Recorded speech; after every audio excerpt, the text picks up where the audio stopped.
Hey guys, it's here bringing you another video. Welcome to a patch note breakdown, and my plan is to record this, get it edited, rendered, uploaded, all done for tonight. So you'll be watching this now, and then when you play League tomorrow on the 14th, this will be the effect of, obviously, the patch notes. If you appreciate the effort, because I am dead today, do throw a like on it and let me know what you think of the patch down below.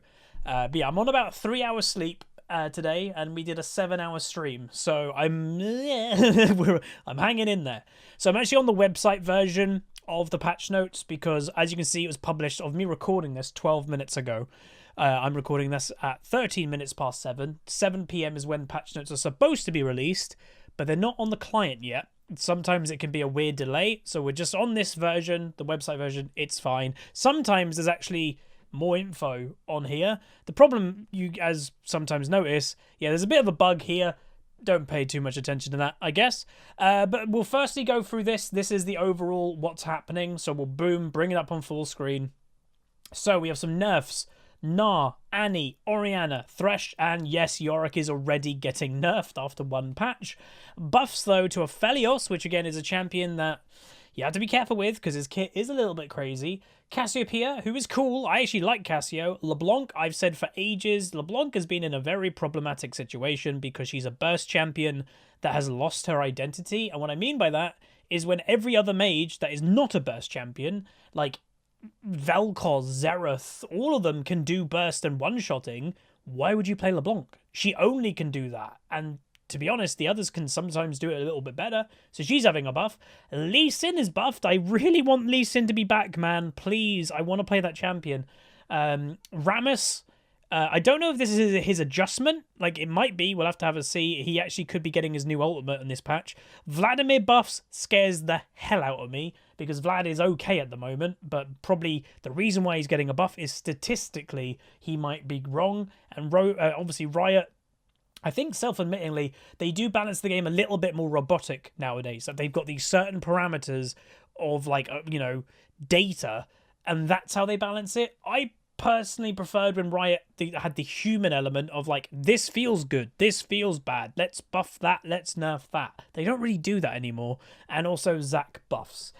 Gwen, the new champion, also is coming, which I'm going to be honest, I've tested this champion a lot. Well, not a lot, but a decent amount, and you guys haven't seen the most of it. Gwen has to be, to me, one of the weakest champions that Riot's ever released. And the thing is, I like the champ. I like the kit. I like how she feels. Her damage numbers in what is she supposed to be a top laner are so pathetically low. I just don't know how that champion's going to perform. If I had to do a huzzy guess, and we'll see if I'm right or wrong, obviously a champion, when it gets released, it's rare that a champion's okay at the get-go, but usually they either have really bad win rates or really high win rates because it's either overpowered or really weak. If I'm going to just put a guess, I think Gwen is going to have a sub 40% win rate in the first couple weeks of her launch, and I would also guess she'll either get a hotfix buff within this patch in a few days, or in 11.9, the next patch, you'll see big buffs for Gwen. That's my guess. We'll see if I'm right. But we've got all different Dragon Slayer skins, and we have, obviously, the Space Groove Gwen and Black Frost. Vel'Koz looks sick, by the way. Yes, we'll be using that skin. The Scion one looks good too, but I don't really play Scion. We have some changes to Mundo and Rumble, and we have some item changes as well, which we will all go through. So, let's begin. So, yes, Gwen is here. As I mentioned, I've played the champion. I've played it more. We did that video, and, you know, I was on the fence, like, do I upload this video? Normally people want to show really strong. I uploaded the first video we played on that champion because I've played it a bunch more, and it didn't get better. Like, I might be missing something mechanically. Like, I definitely know I needed to be using my E a little bit more, and there's even, like, a floating idea that maxing E might be better than maxing Q. But it still doesn't gap the big difference of how weak she feels. So I'm very interested. You know, I'm not the best player at all. You know, I'm in Diamond something at the moment. Way better players than me exist. You know, a lot more better players exist. So I'm interested to see how this champion does. And I would say expect in the next week when this champion gets released. She's being released on the 15th. Expect a challenger spectate in the next week or so. That if I see a challenger that's performing well with Gwen, I want to see how the hell they're doing it. So yes, expect before I play the champion again, we'll be doing a challenge of spectate. Also, just to mention, these skins will all be available on April 15th. We always get that question. Annie, though. So I saw this Annie nerf because obviously I've played a lot of Annie. My win rate with her is still like 80%, which is still pretty impressive.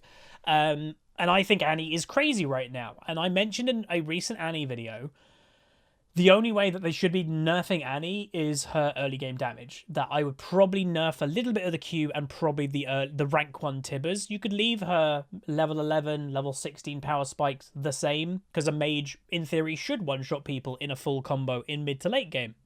But at level 6, Annie can one-shot a lot of things in mid. So I was expecting a damage nerf. Yeah, this nerf doesn't do anything. So it's a mana nerf to her W. And you can see, lately, Annie's been blazing down her foes. Yeah, with damage, not mana.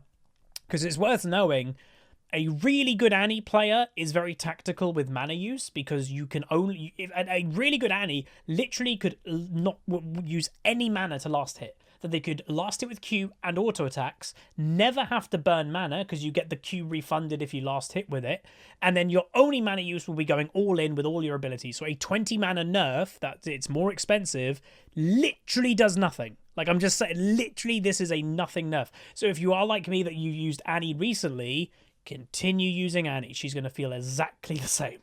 Really weird how they did that. Like, sometimes back in the day, and I will say, I don't know if they still do it anymore, it was very well known that, a one trick is supposed to know their champion inside and out.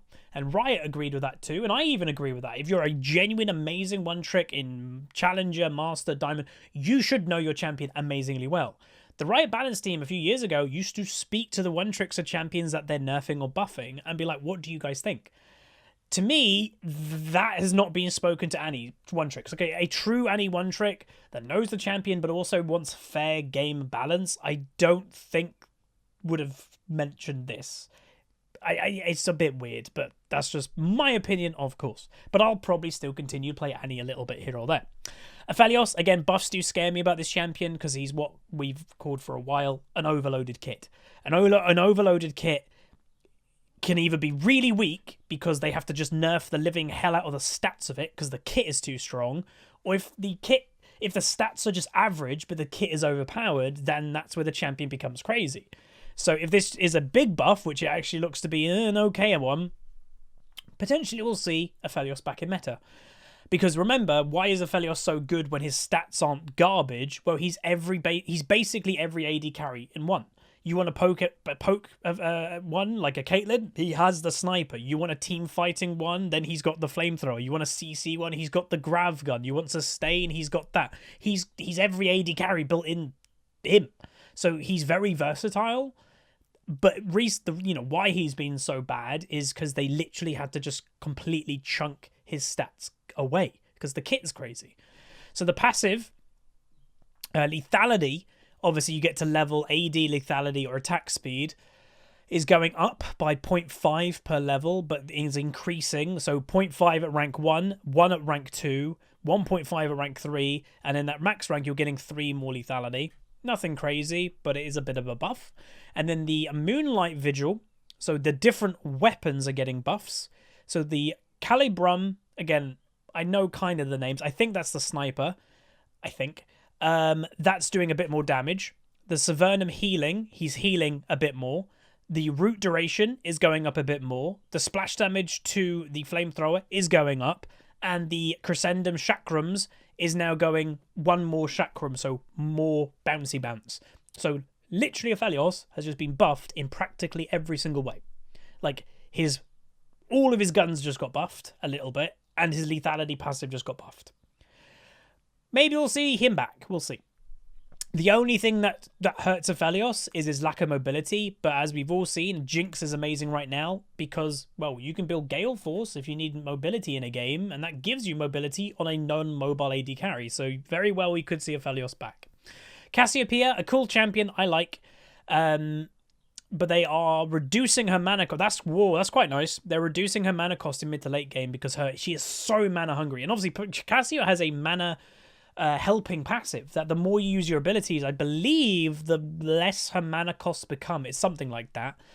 But she's been called up tight with Tira the Goddess as she relies on its mana in mid to late game teamfights. This dependence has caused her to suffer in both power and freedom on item diversity. And obviously that's what Riot has all been about this season is item diversity. So if you're having to build tier every single game on Cassio, which you are, in Riot's eyes, that's bad. Personally, I don't think that's a problem, but that's just me. But they are buffing her, which I would say, I think she needs a buff anyway. When do you see Cassiopeia? You basically never see Cassiopeia. So the mana costs are going down. Again, you might be like, it's only 8, but when Cassiopeia spams the living hell out of this, within a few seconds, she's basically getting a free Twin Fang cost for free in a few seconds when that is a lot less, like even 8 less mana per spell of how much she spams the ability. So that's actually not that bad. Mundo! The champion that is getting a rework, remember, but not this year. So this year, no, is it? No, yeah, hang on. Wait, is it this year? Oh my god, it is this year. Yes, it is.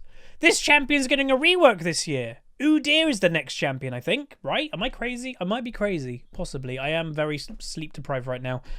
I think he's getting a rework this year.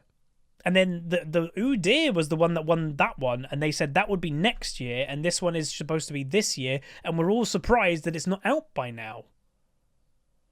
I think. At present, Jungle Mundo has been smashing and top lane Mundo has been crashing. We're tackling this by pulling back on his clear speeds, which should slow his roll without stopping our purple friend from cleaving through the jungle. We're then doctoring up Lanado by tossing him more regen to make him meaty meatball of dreams. Again, Mundo is scary. If a Mundo has an okay early to mid game, we've all been there, that is a Mundo that does stupid amount of damage and doesn't die. He is a scary champ. So his passive, he's getting 1% more mana regen of max health. That is quite considerable. So that's really good for top lane. You know, like they said, you know, you have a bit of a trade. Mundo is now going to passively regen, not even with his ult. He just is going to like a Garen. He's just going to regen his health. Is then Q. So that's how they're doing it. They are capping the damage against monsters even more. So in rank 1, it could do 300 damage to a monster at rank 1. Now only 100 at cap. But in late game, does the same. Or max ranking it. So what, level 9 is when you get your first max ability, I guess, if you're just, you know, straight away maxing something. And then the health cost restore an enemy hit. Oh, that's huge. Whoa, that's really big. Mundo now gets complete health back from using it. So obviously his Q, he's a health champion that costs health per ability. Doesn't have mana, doesn't have energy, it costs health. If you land your Q on an enemy, you get all the health back. Not 50%, you get all.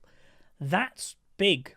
Again, that's for top lane specifically, because you want to make use of that by hitting more enemies more. And I think enemies would be champions, not minions and monsters. Could be wrong, but that's how I interpret it. Though, the flat AD that he's getting from using E has gone down by 10 at each rank, and the max bonus AD has also gone down by 10. So his E is being toned down a little bit. So there you go. That's Mundo. I'm still awaiting the update for the champion, because I'm surprised it just isn't in the game now. Also, this is probably distracting people, so what I'm going to do, maybe I should have done this from the beginning. If we do that, make that a bit bigger. There you go. Boom. That's probably better. We should have done that from the beginning. Gnar. So we've seen a lot of Gnar recently. Gnar, W bonus move speed decreased. So, yeah. So the bonus move speed of his W, obviously of landing 3 auto attacks in mini form, made the champion hyper, giving him bonus movement speed. 30% up to 75%, decaying over 3 seconds based on your R rank. All right. It's now been nerfed in early game, but buffed in late game. Just probably toning down how annoying he is in lane to kite melee champions. So that's that. Leblanc, again, the champion that I just don't think there's literally any point playing unless you just love the champion. Again, all power to you if you love the champion. The sigil damage is going up. LeBlanc is a master trickster known for ability to bop in, burst down, and bop back out. But as of late, her burst has felt more deceitful than fatal. Yeah. So again, for a burst champion, she don't do burst compared to other mages who aren't burst mages. How weird's that? So the base damage of her Q is going up by 10 per rank, and the total damage is going up by 20. Oh, cool. Okay. That's, I mean, I still don't think that's going to be enough burst though, right? The way that I would have buffed this if it was me, I would have given, I don't know what her AP ratio on her Q is, or W, because to be fair, a lot of LeBlanc's max W, and that's where a lot of the damage comes in. But I would have probably just given her 0.1 or 0.2, maybe more AP ratio, and that probably would have helped her a lot, because again, the champion is also known to kind of fall off. So it doesn't really burst and kind of falls off. That's a bit rough. So maybe she needed a little bit more of a buff here. Lee Sin, so I did say I hope the champion is back. Not convinced. So it's a nice buff, to be honest. A 2-second buff to his E. That is good for Lee Sin. Remember, that is more energy regen with his passive. That's more E slow. Damage, obviously. Like, that's not bad. But I truly think the problem with Lee Sin right now isn't his utility of how often he can use his abilities. It's his scaling. Like, early game doesn't really exist anymore. You know, I laned today against a Draven and I played Caitlyn and he didn't snowball the early. I got my first mythic item and then he was pointless. Like, there's just no point playing early game champs unless you love them or unless you truly do snowball. Like, you have to. Like, back in the day, if you played an early game champion, some people say, oh, you had to snowball. You wanted to, but, you know, the game wasn't over within the first enemy completing their, you know, your opponent completing their first item. You still were strong as an early game champion at that point. When everyone gets their mythic, it's basically mid game, and then early game champs are like, oh, cool. So yeah, like, it doesn't mean early game champions do bad every game. Obviously, they still can do well. I just think they're in a rough spot that they have to snowball.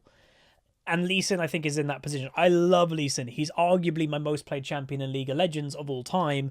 Yes, that doesn't show on Mastery if you ever looked at my Masteries and my accounts, because I played a lot of Lee Sin before Mastery existed. I love the champ, I really do, but I just think it's not worth playing unless you're going to put a lot of time and main/one trick him to have perfect mechanics. If you're not going to do that, I just don't think he's worth it right now, because you have to do well. And if I have an average game on Lee Sin, not a great game, I would feel that there's no point playing him. Like, that's the problem. I love the champion, but I don't know if this is enough to bring him back. Maybe I'll play a game on the champion again. Maybe I'll do a Challenger Spectate in a few days and see a really good Lee Sin player and see what they do. Maybe that's worth doing.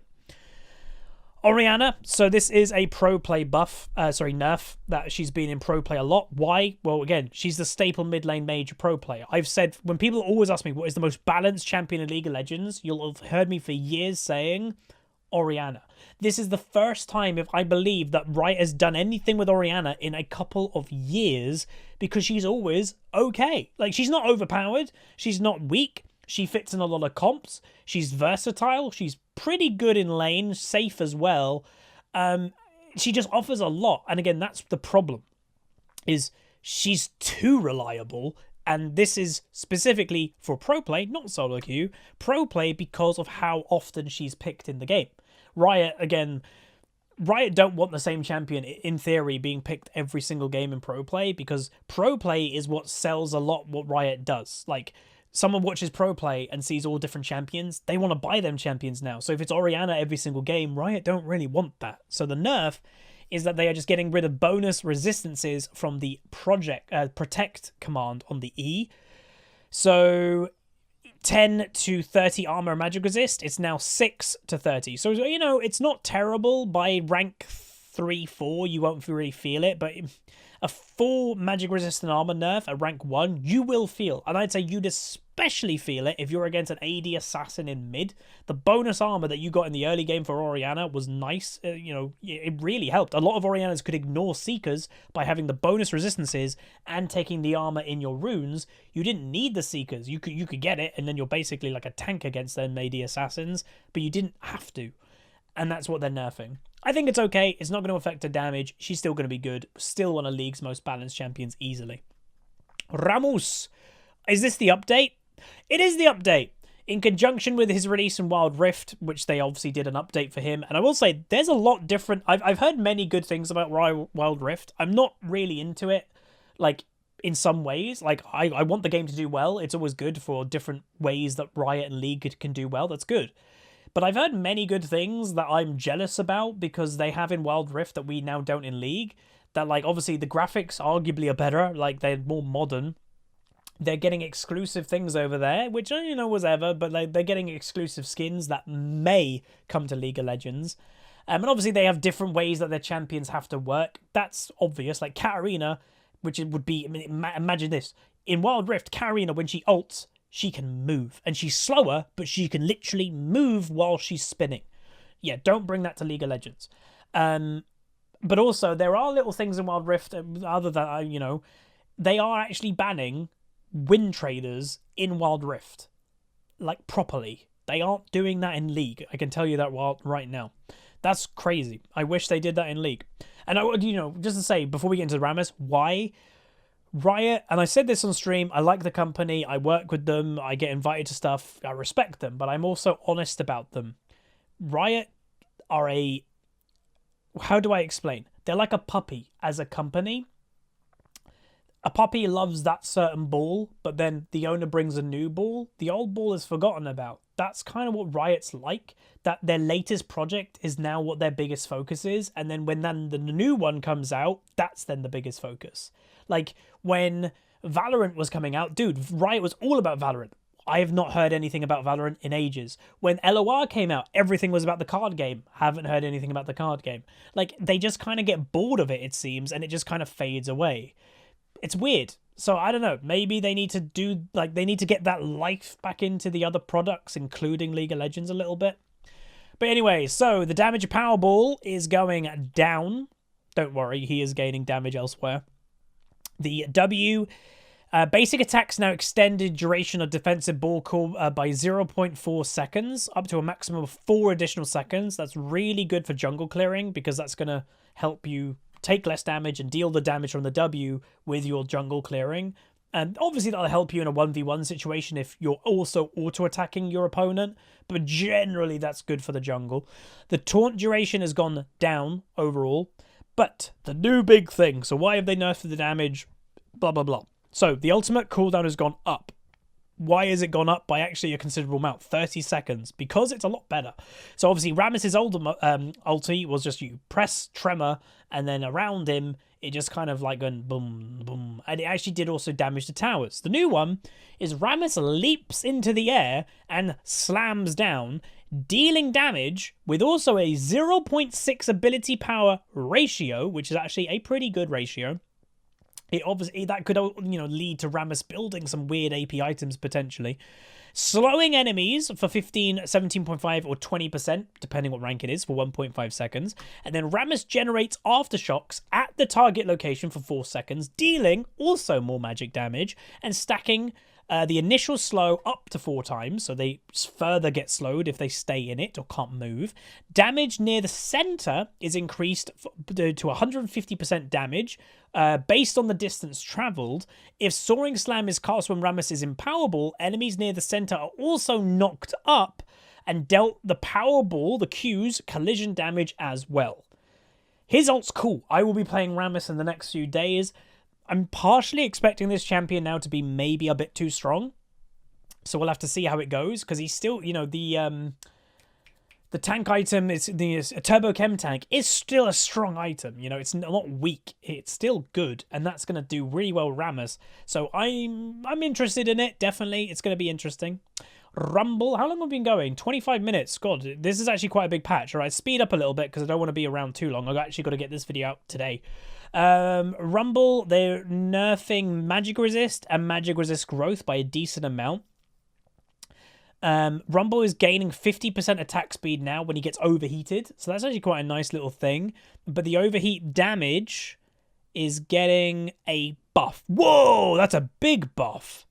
So it's less base damage, but then 6% of the target's maximum health. God, he's going to absolutely murder tanks. Imagine Rumble with that and a demonic embrace. Whew, that's going to be nuts if he's in passive. Electro Harpoon. It now reduces the target's magic resist by 10%. Whoa, he's getting Magic Pen in his kit. Damn, dude. And that stacks as well. So if you hit 2 of them, it'll be 20% magic resist less. And also 15% when he's in the danger zone, when he's nearly overheated. Oof. That's nuts. Thresh. So that's really good. Could play Rumble as well soon. Thresh, E cooldown increase and now scales. So it's nerfing Thresh lane phase in early game. I think that's fine. Vladimir buff scares me. So what are they doing with him? Q cooldown. Oh, okay. So it's basically like a little bit of a cooldown nerf. I think that's okay. His damage is still crazy, dude. I've seen Vladimir's even recently take over games. So maybe I should play Vladimir soon. He's a fun champion, to be fair. Yorick, hello, nerfs. So again, they just buffed this champion. So the passive, the Shepherd of the Souls... the Mistwalker damage is going down. So it did 30% of total AD, is now 25, 5% AD nerf, and then also its base damage is going down. Yep. It's going down a decent amount as well. Again, they are levels per game, per level. The whatever her name is gets stronger. E. So again, this was the big thing. It gave Yorick burst for a non-burst champion. The ghouls were doing 200% damage on the leap. Yep, that's been halved, so it's now 100% damage on their first attack. But new, marked targets take 40% increased damage for the next 8 attacks. So basically, they're getting rid of the massive burst that it did and just doing the damage over time. That's probably a little bit better, but still might be pretty strong. I don't think that's going to make him weak. And then the ultimate... the Maiden. Oh, yeah, by the way, the Mistwalker damage, that is the ghouls, I think. They're ghouls because they would have called it Maiden. So, yeah, that's actually the ghoul damage, which I think, yeah, that's fine. Attacks the Mist Maiden over melee. So, wait. Attacks the Maiden over melee and ranged minions. Now, attacks melee and ranged minions over the Maiden. Whoa, that's a big buff. Oh, I actually played Yorick either yesterday. Was it yesterday? I think I played it yesterday. Because, yeah, it's so annoying when you could be alone in top lane. You're split pushing as Yorick, because let's be honest, that's what Yorick does.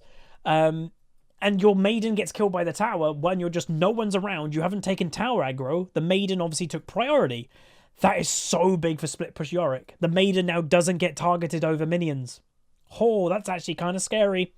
Zac, W, Unstable Matter. The damage of it has been buffed. Yeah, buffed. 2% more ability power. 2%.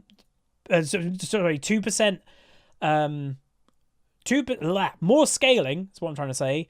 From target's maximum health from ability power. So again, makes Zac maybe want to build a little bit more AP damage because that actually does add up quite a lot. So he's just having a little bit of a buff, which is quite good. But there's that. Again, so jungling. Riot's been trying to fix the jungle problem for ages without, for me personally, identifying the jungle problem. The reason why jungle is really not popular is nothing to do with the champions in the jungle. There's a lot of good junglers, a lot of fun junglers. It has nothing to do with that. The problem why jungle is not really loved right now is because it has too much pressure on the role. Think right now about your games recently. How many of them have been determined by the jungler, either on your team or the enemy team? I would imagine it's majority of your games in some way. Did your jungler not go for the dragons? Did your jungler get really ahead in XP and get too far ahead and snowball the game? Did your jungler get owned in XP and couldn't catch up? Jungle is so temperamental at the moment and important. That's why the problems of the jungle exist. And to me, there's one area that I think is just, to me, quite clear. Riot used to have a mechanic called catch-up XP. Basically, if a jungler got 1 or 2 levels behind their literal opponent jungler, or the average rating in the level in the game, something like that, they would get bonus XP to help them come back, so they wouldn't be useless. They got rid of that, but then also introduced scuttle crabs and neutral camps that only one jungler can get. So only one jungler can get these camps, therefore get the XP, and then the other jungler literally cannot catch up because they can't just magically make another Scuttle Crab. It's already dead, and then there's no catch-up XP. It's a double whammy. That's why it's so apparent that one jungler usually gets ahead, because that's what it is. It's one jungler getting ahead. So for me, if they want Scuttle Crab to stay in the game, the way that I personally would fix jungle, bring back catch-up XP. That's the way that I would do it. And a lot of people say, and I think at the time people were kind of happy they got rid of catch-up XP because like it's a non-skill thing. Oh, if you get behind, you get behind. It's like in a racing game if, you know, you turn catch-up on, you know. I think for the health of the game, just what we've experienced in the last year or so with jungle, I think it probably would be a good idea to bring it back if you want to keep these neutral camps. That's personally my opinion. Let me know yours down below. But yeah, they're bringing Darius, Diana, Maud, and Zed, and all that. Again, genuinely, I like the champions, blah, blah, blah. I really don't care that these are in the jungle. I'm not going to play them there. Like, if I want to play Zed, I'm not playing him in the jungle. I'm just not going to. I'm going to play a jungler. Like, that's the thing. I don't know. The out of these four, I would say the only one that I'm, like, interested in any way is actually Morgana. That's, like, the only one, because her bind is actually very interesting with ganks. That's it. Items. Are they finally getting rid of the meta? Please. Oh, please. Are they getting rid of Moonstone? So the heal does a little bit more at early game, but it is capped at 60, where before it was capped up to 100. So that's a nerf. So each second spent in combat increases base heal by 12.5, stacking up to 4 times, up to 50%. It's now up to 20%, but it is healing and shielding now, not just healing, but 20%, not 50%. That's a big nerf. And then Mythic Passive empowers each of your legendary items. 5 ability haste is now increases the heal by 10. Ah. Okay. So the heal, if you get full build as a support, including buying boots, your heal will then do 100, what it used to do. The difference is it could then do 50% more healing on top of that. Now it only is going to do 20% more healing. With maximum stacks, by the way, you still need to get, each second in combat. So basically you need 5 seconds in combat to get up to 20%. And yes, it gives shielding now, which 20% of a shield is probably good, but still, like, that's a bit of a nerf, I'd say, overall. That's good. No longer empowers the next 3 instances of damage to deal additional damage. Shurelya's no more extra damage. They are now doing empowering or protecting an allied champion. Excluding yourself grants now both movement speed, and now the mythic passive is giving ability haste per item, not movement speed. That's interesting. And then Staff of Flowing Water, because obviously the combo is Moon and Staff of Flowing Water. This now grants 50% bonus movement speed and 20 to 40 base AP for the next 3 seconds. It's now doing grants ability haste and AP, so no movement speed. They're toning down the movement speed of these items. That's good, because yeah, you literally saw supports just flying all over with movement speed, going, what the hell? They're healing everybody. They're running around. What the hell do you do? So that they're nerfing it. They're toning it down, which is quite good. Frozen Heart armor's gone up by 10. Still probably won't be built that much. There's more useful items. Chem Tank Purifier. We set to make Chem Tank Purifier a more sought after choice for supports by substantially broadening its use cases. First and foremost, we're happy to make. I'll be honest, this is the item, if I'm not mistaken, that it, is for ability power. It's basically a Mikhail's, but an ability power version, if I'm not mistaken. Maybe not. I don't know. But oh no, that's what it is. Oh, sorry, I'm mistaken. This is Grievous Wounds for supports. But instead of you doing anti-healing, when you heal an ally or shield an ally, the ally and your next damage to the champion deals 60% Grievous Wounds. So if your AD carry doesn't want to buy the Grievous Wounds item, you can buy it for them, in essence. That's quite good. So there's that. Again, still don't really think I've seen someone buy it. Ionian Boot of Lucidity, fantastic value boot. Again, it was 900 gold. It's 950, 50 more gold. Let's be honest, in early game, That's basically 2 more minions and waiting a few seconds for passive gold, and you've got that. Like, that's not really a huge nerf. I think it's still going to be very good as a purchase. You know, worth knowing, it lessens your smite cooldown and stuff. It reduces summoner times. That's huge. That's massive. So I still think it's going to be used. Rocket Belt, the health of it's gone down. The magic pen is new. The upgrade by Ornn as well as things. So yeah, it's worth knowing. Like we all have them champions. So wait, they're saying this is a buff. They're saying this they're giving it magic pen but lessening the health, and they're saying it's an overall buff. I mean, it's technically a buff when it comes to damage, but man, I've seen some champions like Echo or something like that has bought a rocket belt, and they're really tanky in the early game by how much health it's got. But I don't know. Again, it's kind of like a buff and a nerf, like less health but more. It's more like Assassin, right? It's less health, more damage. So it's risk and reward. And then Titanic Colossus bonus AD equals to 1% of maximum health. It's a buff equals to 2% bonus health. Oh no, it's different. That's a nerf. Again, this is where you have to read it and make sense of it. Maximum health is if you're playing Scion and you have 3,000 health, that 1% is calculated from that big number. This now is bonus health. So you're playing Scion, you have 3,000 health. Well, maybe 1,600 of that health is yours as Scion naturally. So that means 1,400 is actually the bonus number. Therefore, this equation is only doing 2% of 1,400 rather than 1% of 3,000. Again, it's really close, like mathematically. There will be some situations, maybe, that if you get crazy amounts of bonus health, obviously it will do more damage than this.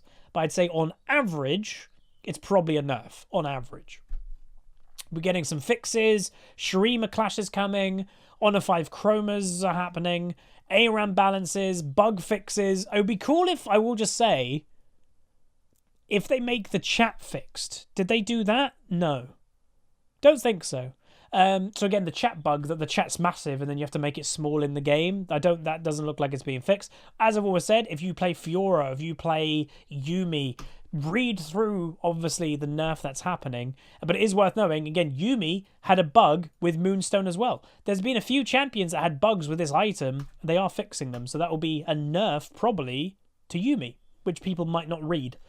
Upcoming skins, and there we go. That is the patch. Quite a big one, actually. Surprisingly big.